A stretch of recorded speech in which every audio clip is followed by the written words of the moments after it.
So this is where the work we're doing at Whisper and the broader movement around sovereign AI becomes absolutely crucial. Because the answer isn't better promises, as we've seen. The answer is better architecture. Bitcoin proved this. It didn't solve money by making banks more trustworthy. It didn't create better regulations. It didn't ask institutions to limit themselves. It built a system where trust wasn't necessary in the first place. It separated the state from money. The system works because it's open source. Anyone can verify the code, and it's decentralized. No single institution controls it.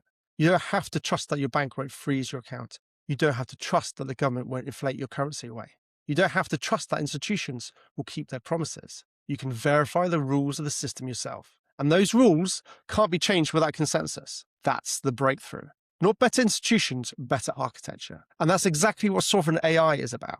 When we started building Whisper, we made two specific choices: no servers and open source. Everything runs locally on your device. There's no central server processing your data, no company in the middle of your interaction with the AI, no point of control that regulators can target.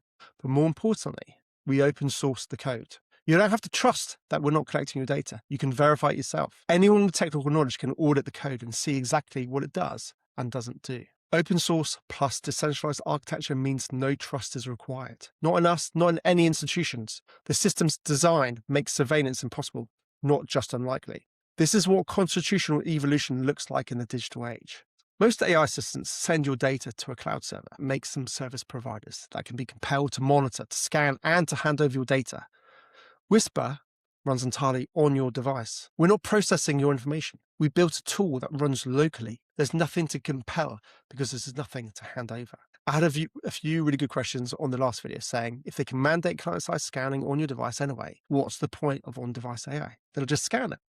And this is a really good question, but here's the difference, and here's what I want you to understand. Client-side scanning gets mandated on service providers. Companies like WhatsApp, Signal, Facebook, forums, search engines, the closed black boxes that you have no idea what happens behind the curtains. These companies operate services that connect users. They have a server.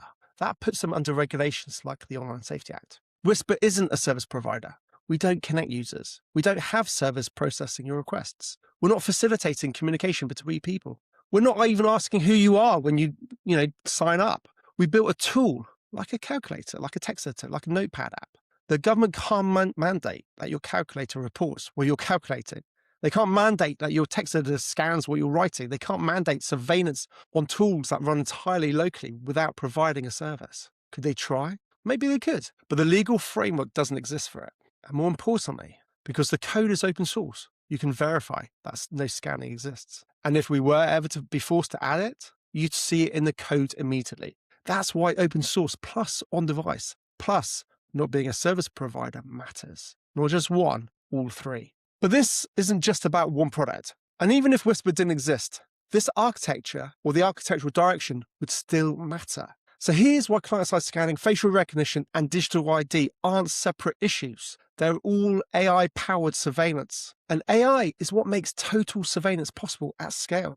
20 years ago, you needed humans to watch CCTV footage, humans to read messages, humans to identify faces. That limited how much surveillance was practical.